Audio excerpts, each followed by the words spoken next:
Saudaraku, dengan banyaknya masalah yang sedang kamu alami saat ini, kamu mungkin sempat berpikir bahwa nasib kamu sungguh sial dan kurang beruntung. Karena kamu membandingkan dengan banyak orang di luaran sana yang seolah begitu beruntung. Seolah tanpa masalah, badannya sehat, wajahnya selalu sumringah. Baru saja menikah, tidak lama langsung punya anak yang solihah. Cari rezeki terkesan begitu mudah. Seolah terlihat tak pernah kerja keras, tapi kok kayaknya uang mengalir begitu deras. Rumah tangganya pun terlihat begitu rukun, jauh berbeda dengan yang kamu rasakan saat ini. Dari mulai urusan penjaga hati, sampai hari ini tidak ada yang mau mendekati. Mana sering sakit tiap hari dengan 1001 sensasi. Rezeki makin dikejar, justru makin menjauhi. Konflik rumah tangga seolah tidak pernah berhenti. Merasa hidup ini tidak berarti. Tiada hari tanpa rasa sakit hati, tiada sahabat yang mau mengerti. Bahkan saudara terdekat, justru kata-katanya selalu menyakiti. Serasa ingin bunuh diri. Tenang, kamu tidak sendiri. Banyak jutaan orang di luaran sana merasakan hal yang sama.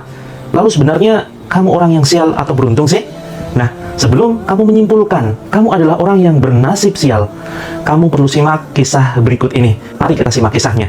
Zaman dahulu, ada seorang petani yang hidup sangat sederhana. Rumahnya berukuran sangat kecil dengan kondisi yang kurang layak dan hanya bisa ditempati bersama istri dan anaknya. Dia tidak punya lahan yang luas. Satu-satunya hartanya yang bernilai yang ia miliki adalah seekor kuda kesayangan yang sangat indah. Suatu ketika, ada tetangganya yang merupakan saudagar kaya raya di desanya melihat kuda indah milik sang petani. Ia pun sangat tertarik dan ingin membeli kuda tersebut. Tapi sungguh di luar dugaan. Ternyata sang petani tidak menjual kuda kesayangannya itu.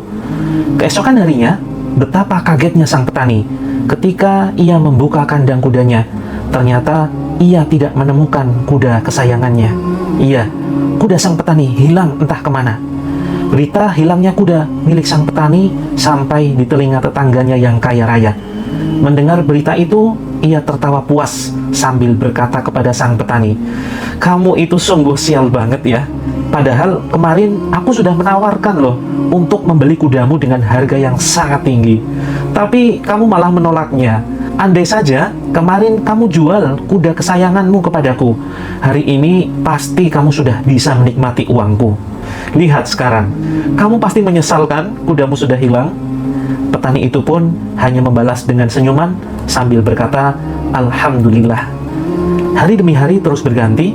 Seminggu kemudian, ketika matahari mulai bersinar, seperti biasa, sang petani ingin menyiram kebun yang ada di dekat rumahnya. Mendadak, ia kaget karena ia melihat kuda kesayangannya ternyata sudah ada di halaman rumahnya. Yang membuat petani itu semakin kaget, kudanya tidak pulang sendirian, tapi ia juga membawa belasan kuda-kuda liar lainnya. Sang petani sangat gembira, sekaligus bingung, karena ia tidak punya lahan yang luas untuk memelihara kuda sebanyak itu. Akhirnya, sang petani itu pun menjual sebagian kuda-kuda liar tersebut kepada para tetangga di sekitar rumahnya. Hingga akhirnya, sang petani pun kini hidup berkecukupan, karena ia mendapatkan uang hasil dari penjualan sebagian kuda-kuda liar yang dibawa oleh kuda kesayangannya. Banyak tetangganya dari sang petani berkomentar, "Kamu sungguh beruntung ya. Minggu kemarin kudamu hilang, tapi hari ini kudamu kembali bersama belasan kuda liar lainnya. Benar-benar rezeki yang gak terduga ya." Petani itu pun tersenyum dan mengucapkan, "Alhamdulillah." Beberapa hari kemudian, anak sang petani yang masih berusia remaja berniat ingin melatih kuda liar yang masih tersisa. Tapi naas, ketika anak sang petani sedang asyik menunggangi kuda liar tersebut, tiba-tiba kuda liar itu mengamuk hingga akhirnya anak dari petani itu terjatuh, terpelanting, dan mengalami patah tulang hingga mengakibatkan kakinya lumpuh. Kabar lumpuhnya anak sang petani karena patah tulang sampai ke telinga tetangganya. Tetangganya berkomentar, "Ternyata kuda liar itu membawa sial ya. Sungguh malang benar nasibmu dan anakmu. Gara-gara kuda liar itu, anak kamu sekarang jadi cacat kan? Dan kayaknya nggak punya masa depan." Mendengar komentar dari tetangganya, sang petani hanya membalas dengan senyuman sambil berkata, "Alhamdulillah." 3 hari kemudian, desa di mana sang petani tinggal kedatangan seorang penguasa negeri. Ya, dialah sang raja yang mendadak memberikan perintah wajib militer bagi seluruh laki-laki yang berusia muda dan sehat, karena kerajaan membutuhkan banyak pasukan untuk ikut berperang melawan musuh yang akan segera menyerang. Akhirnya, semua pemuda di desa itu pun ikut bergabung dan berperang, kecuali satu orang, yaitu anak petani yang sedang dalam pengobatan. Dalam peperangan melawan musuh, sang raja ternyata kalah. Banyak pasukannya yang tewas di medan tempur, termasuk anak-anak dari desa di mana sang petani tinggal. Menyaksikan kekalahan sang raja, semua tetangganya kembali berkomentar dan berkata kepada petani, "Kamu dan anakmu sungguh beruntung. Walau anakmu cacat, setidaknya anakmu masih ada di sisimu. Beda dengan kami yang harus kehilangan anak-anak kami karena tewas di medan pertempuran." Lagi-lagi, petani tersebut hanya tersenyum dan mengucapkan, "Alhamdulillah." Saudaraku, jika cerita ini dilanjutkan, saya yakin kamu pun tahu seperti apa kelanjutannya. Jadi, mendengar kisah tersebut, menurut kamu, petani itu beruntung atau sial sih? Kisah ini mungkin hanya sebuah kisah fiktif, tapi bisa jadi ada kemiripan secara konsep dengan kisah nyata di dalam kehidupan kita. Nah, sekarang lihatlah kisah hidup kamu saat ini. Pernahkah kamu merasa beruntung semasa hidupmu? Walau saat ini kamu merasakan sebaliknya, terpuruk dan penuh dengan masalah. Atau jangan-jangan kamu menganggap belum pernah sama sekali merasakan keberuntungan dalam hidupmu? Awas ya, hati-hati. Jangan sampai kamu digolongkan Allah sebagai orang yang kurang bersyukur, padahal sudah tidak terhitung nikmat yang Allah limpahkan untukmu.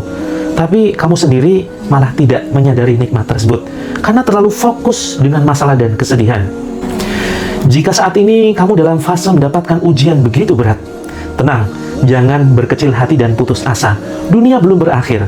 Kisah dalam episode hidupmu bisa jadi masih panjang dan akan terus berjalan. Bisa jadi saat ini memang kamu sedang mengalami episode kehidupan yang kurang mengenakan. Tapi yakinlah, sebentar lagi kisah indah itu akan datang dan akan kamu alami. Kuncinya adalah tetaplah berpikir positif dalam mensikapi kisah hidupmu, dan selalu minta pertolongan kepada Allah, bukan untuk menyingkirkan masalah hidup, tapi mintalah agar kamu semakin kuat menghadapi semua masalah hidup. Bukankah dalam kehidupan nyata kita senantiasa mendapatkan ujian ketika masuk sekolah, ketika kenaikan kelas, ketika kelulusan, ketika kuliah, ketika melamar pekerjaan, dan di berbagai lini kehidupan.